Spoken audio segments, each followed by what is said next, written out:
కుంకుమ నిండుతుంది. ఇప్పుడు ఏం చేస్తున్నానంటే ఇంట్లో సహజ సిద్ధమైన కుంకుమ తయారు చేయడానికి కావాల్సింది ఫస్ట్ పసుపు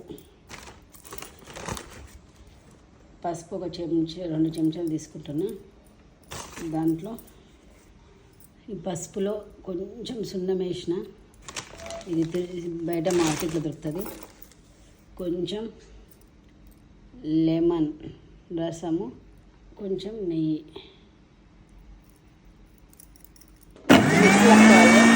కొంచెం అదేంటిది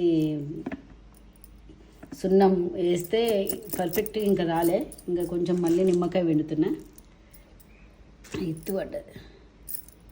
అందరు ఇట్లా చెప్పినంత ఈజీగా ఏది కాదు, మనం కొంచెం దాన్ని ట్రై చేస్తుంటే వస్తుంది. నేను అబ్బా ఎగ్జాక్ట్లీ అనుకున్నట్టే వచ్చింది. రాదు అనుకున్నా,